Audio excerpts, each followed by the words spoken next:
ಮೈಸೂರು ಜಿಲ್ಲೆ ಹುಣಸೂರು ನಗರದಲ್ಲಿ ಆಡು ಅಗಲೇ ದರೋಡೆಕೋರರು ಆಭರಣದ ಅಂಗಡಿಯನ್ನು ಲೂಟಿ ಮಾಡಿದ್ದಾರೆ. ನಾನೀಗ ಅದೇ ಸ್ಥಳದಲ್ಲಿದ್ದೇನೆ. ನೀವು ನೋಡ್ತಾ ಇರಬಹುದು ಹುಣಸೂರಿನ ಹೃದಯ ಭಾಗದಲ್ಲಿ ಅಂದರೆ ಬಸ್ ನಿಲ್ದಾಣದ ಹಿಂಭಾಗದಲ್ಲಿ ಇರುವಂತಹ ಸ್ಕೈ ಗೋಲ್ಡ್ ಅಂಡ್ ಡೈಮಂಡ್ಸ್ ಈ ಒಂದು ಮಳಿಗೆಯಲ್ಲಿ ದರೋಡೆಯನ್ನು ಮಾಡಲಾಗಿದೆ.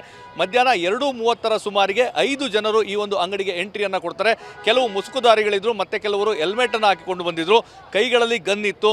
ಏಕಾಏಕಿ ಒಳ ನುಗ್ಗಿದಂಥವರೇ ಒಳಗಿದ್ದಂತಹ ಗ್ರಾಹಕರನ್ನು ಎದುರಿಸಿ ಅಲ್ಲಿದ್ದಂಥ ಅಂಗಡಿಯವರನ್ನು ಎದುರಿಸಿ ಒಂದು ಕಡೆ ನಿಲ್ಲಿಸ್ತಾರೆ, ಕೈಯನ್ನು ಎತ್ತಿಸ್ಬಿಟ್ಟು ತದನಂತರ ಅವರಿಗೆ ಅಲ್ಲಿದ್ದಂಥ ಎಲ್ಲ ಅಂದರೆ ಆ ಕೌಂಟರ್ನಲ್ಲಿದ್ದಂಥ ಎಲ್ಲ ಚಿನ್ನದ ಆಭರಣಗಳನ್ನು ಅವರ ಕೈಲಿಂದನೇ ತುಂಬಿಸಿಕೊಳ್ಳುವಂಥ ಕೆಲಸವನ್ನು ಮಾಡ್ತಾರೆ. ಒಂದು ಮಾಹಿತಿಯ ಪ್ರಕಾರ ಕೋಟ್ಯಾಂತರ ರೂಪಾಯಿ ಚಿನ್ನದ ಆಭರಣಗಳು ಅಲ್ಲಿದ್ದವು. ಅವುಗಳೆಲ್ಲವನ್ನು ಸಹ ಒಂದು ಕಡೆ ತುಂಬಿಸಿಕೊಂಡು ಅಲ್ಲಿಂದ ವಾಪಸ್ಸು ಹೊರಗಡೆ ಬರ್ತಾರೆ. ಹೊರಗಡೆ ಬಂದಂಥ ಸಂದರ್ಭದಲ್ಲಿ ಇಲ್ಲಿದ್ದಂತಹ ಸ್ಥಳೀಯರು ಅವರಿಗೆ ಕಲ್ಲು ತೂರುವಂಥ ಕೆಲಸವನ್ನು ಮಾಡ್ತಾರೆ. ಆ ಸಂದರ್ಭದಲ್ಲಿ ಏರ್ ಫೈರ್ ಅನ್ನು ಮಾಡಿದರೆ ಅನ್ನೋದು ಮಾಹಿತಿ ಸಹ ಲಭ್ಯವಾಗಿದೆ. ಅಂದರೆ ಫುಲ್ ಪ್ಲಾನ್ ಆಗಿ ಬಂದು ಈ ಒಂದು ಕೃತ್ಯವನ್ನು ಇಲ್ಲಿ ಎಸಗಿದ್ದಾರೆ. ಮತ್ತು ಈ ಅಂಗಡಿಯನ್ನು ನೋಡೋದಾದರೂ ಸಹ ಸಾಕಷ್ಟು ಅನುಮಾನಗಳು ಇಲ್ಲಿ ವ್ಯಕ್ತವಾಗ್ತವೆ. ಯಾಕಂದರೆ ಕೋಟ್ಯಾಂತರ ರೂಪಾಯಿಯ ಚಿನ್ನ ಮತ್ತು ಡೈಮಂಡನ್ನು ಇಟ್ಟಿರುವಂಥ ಈ ಒಂದು ಸ್ಥಳದಲ್ಲಿ ಯಾವ ರೀತಿ ಅಂಗಡಿ ಇದೆ ಅಂತೇಳಿ ಇದೊಂದೇ ಅಂಗಡಿ ಈ ಒಂದು ಸಂಪೂರ್ಣ ಕಟ್ಟಡದಲ್ಲಿ ಇರುವಂಥದ್ದು. ಮೇಲ್ಭಾಗದಲ್ಲಿ ನೋಡಿದ್ರೆ ಇನ್ನೂ ಅರ್ಧಂಬರ್ಧ ಕನ್ಸ್ಟ್ರಕ್ಷನ್ ಆಗಿರುವಂಥದ್ದು.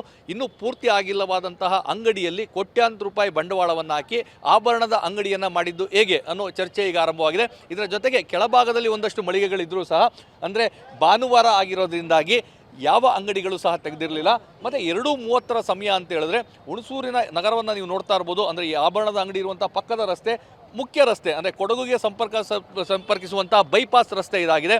ಸಾಕಷ್ಟು ವಾಹನಗಳು ಯಾವುವೂ ಸಹ ಹುಣಸೂರು ನಗರದ ಒಳಭಾಗಕ್ಕೆ ಹೋಗೋದಿಲ್ಲ. ಈ ಬೈಪಾಸ್ ರಸ್ತೆಯಲ್ಲೇ ನೂರಾರು ಸಂಖ್ಯೆಯಲ್ಲಿ ವಾಹನಗಳು ಸಂಚಾರವನ್ನು ಮಾಡ್ತವೆ. ವಾಹನಗಳ ಸಂಚಾರ ಇದೆ, ಜನರು ಓಡಾಟವನ್ನು ಮಾಡ್ತಾ ಇದ್ದಾರೆ. ಯಾಕಂದರೆ ಮುಂಭಾಗದಲ್ಲೂ ಸಹ ಸಾಕಷ್ಟು ಅಂಗಡಿಗಳಿದ್ದಾವೆ. ಇಂತಹ ಸ್ಥಳದಲ್ಲಿ ಏಕಾಏಕಿ ಬಂದು ದರೋಡೆ ಮಾಡಲಿಕ್ಕೆ ಹೇಗೆ ಸಾಧ್ಯ ಅನ್ನೋ ಪ್ರಶ್ನೆ ಈಗ ಸಹಜವಾಗಿ ಮೂಡ್ತಾ ಇದೆ. ಮತ್ತು ಅಂಗಡಿ ಮಾಲೀಕರ ಬಗ್ಗೆಯೂ ಸಹ ಒಂದಷ್ಟು ಅನುಮಾನಗಳು ವ್ಯಕ್ತವಾಗ್ತಾ ಇದ್ದಾವೆ. ಮತ್ತು ಅಂಗಡಿಯಲ್ಲಿ ಇರುವಂಥ ಸಿಬ್ಬಂದಿಗಳ ಮೇಲೂ ಸಹ ಅನುಮಾನ ವ್ಯಕ್ತವಾಗ್ತಾ ಇದೆ. ಅಲ್ಲಿರುವಂಥ ಮ್ಯಾನೇಜರ್ ಇರ್ಬೋದು, ಇವ್ರ ಬಗ್ಗೆ ಸಾಕಷ್ಟು ಅನುಮಾನ ವ್ಯಕ್ತವಾಗ್ತಾ ಇರುವಂಥದ್ದು. ಸದ್ಯಕ್ಕೆ ಸ್ಥಳೀಯರು ನಮ್ಮ ಜೊತೆಗಿದ್ದಾರೆ. ಈ ಘಟನೆಯ ಬಗ್ಗೆ ಅವ್ರ ಜೊತೆ ಮಾತಾಡೋಣ. ಸರ್, ಈ ಘಟನೆ ಯಾವಾಗ ಆಗಿದಂಥದ್ದು? ಸರ್, ಇವತ್ತು ಮಧ್ಯಾಹ್ನ ಸುಮಾರು 2:10ರಿಂದ 2:15 ಒಳಗಡೆ ಆಗಿದೆ ಅಂತೇಳಿ ಒಂದು ಮಾಹಿತಿ ಬಂತು ಸರ್. ಮಾಹಿತಿ ಬಂದಾಗ ನಾನು ಸ್ಪಾಟಿಗೆ ನಾನೇ ಬಂದೆ. ಒಳಗಡೆ ಎಲ್ಲ ಹೋಗಿ ನೋಡಬೇಕಾದ್ರೆ ಚಿನ್ನಾಭರಣ ಎಲ್ಲ ಕಳ್ತನ ಮಾಡಿದರು. ಸುಮ್ಮನೆ ಘಟನೆ ಸಂಬಂಧಪಟ್ಟ ಅವ್ರನ್ನ ಜನರಲ್ಲಾಗಿ ಮಾತಾಡಿಸಿದ್ವಿ. ಅವ್ರನ್ನ ಮಾತಾಡಿಸಿದಾಗ ಅವರು ಈ ಥರ 5 ಜನ ಒಳಗಡೆ ಬಂದಿದ್ದರು. ಕೆಲವರು ಇಲ್ಲಿ ಬಂದು ಒಳಗಡೆ ಬಂದು ಮಾಸ್ಕ್ ಹಾಕ್ಕೊಂಡ್ರು, ಒಬ್ಬರು ಹೆಲ್ಮೆಟ್ ಹಾಕ್ಕೊಂಡು ಬಂದಿದ್ದರು.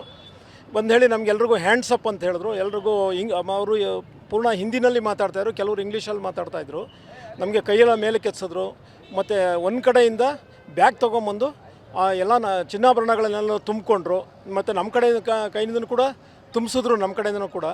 ಅಷ್ಟೆಲ್ಲ ಆಯ್ತಿರ್ಬೇಕಾದ್ರೆ ನಾವು ಭಾಳ ಹೆದರುಬಿಟ್ಟಿದ್ವಿ, ಭಾಳ ನಾವೆಲ್ಲ ನಡ್ಕೊಬಿಟ್ವಿ. ಅಷ್ಟರೊಳಗಡೆ ನಮ್ಮ ಮ್ಯಾನೇಜರು ಊಟಕ್ಕೆ ಹೋಗಿದ್ದರು. ಅವರು ಹೊರಗಡೆಯಿಂದ ಬರ್ತಾ ಇರ್ಬೇಕು. ಬಂದ ತಕ್ಷಣ ಇವರೆಲ್ಲರೂ ಹೊರಗಡೆ ಓಡಿ ಬಂದ ತಕ್ಷಣ ಮ್ಯಾನೇಜರು ಅವರು ಸುಮ್ಮನೆ ಗಾಬರಿ ಆಗಿದ್ದರು. ಅವಾಗ ನಮಗೆ ಫೈರ್ ಸೌಂಡ್ ಕೇಳ್ತು. ಸರಿ, ಅಷ್ಟು ಘಟನೆ ಆಯಿತು. ಆಮೇಲೆ ಹೊರಗಡೆ ಹೋಗ್ಬೇಕಾದ್ರೆ ಯಾರೋ ಒಬ್ಬರು ಗೊತ್ತಿಲ್ಲ ಯಾರು ಅಂತ ನಮಗೆ ಒಂದು ಕಲ್ಲು ತೊಗೊಂಡು ಅವ್ರಿಗೆ ಹೊಡೆದ್ರು. ಬಟ್ ಅವ್ರಿಗೆ ಇದಾಗಲಿಲ್ಲ, ತಗಲಿಲ್ಲ ಅವ್ರಿಗೆ. ಆನಂತರ ನಮ್ಮ ಮ್ಯಾನೇಜರು ಕಾರಲ್ಲಿ ಮತ್ತು ಒಂದು 2-3 ಜನ ಸಿಬ್ಬಂದಿ ಅವ್ರನ್ನ ಫಾಲೋ ಮಾಡಿದ್ರು. ಬಟ್ ಅವ್ರಿಗೆ ಸಿಕ್ಕಿಲ್ಲ ಅಂಥೇಳಿ ಮಾಹಿತಿಯನ್ನು ಕೊಟ್ಟಿದ್ದಾರೆ. ಬಟ್ ಅವರು ನಾವು ಪ್ರತಿ ಸರಿನೂ ಕೂಡ ಹ್ಯಾಂಡ್ಸ್ ಅಪ್ ಅಂದ್ರೆ ನಮ್ಮ ಗನ್ನೆಲ್ಲ ತೋರಿಸ್ಕೊಂಡು ಅಲ್ಲೇ ನಿಂತಿರ್ಬೇಕು ಅಂತೇಳಿ ಕೆಲವರಿಗೆಲ್ಲ ತುಂಬಿಸ್ಕೊಂಡು ಹೋದರು ಅಂತೇಳಿ ಮಾಹಿತಿ ಕೊಟ್ಟಿದ್ದಾರೆ ಸರ್.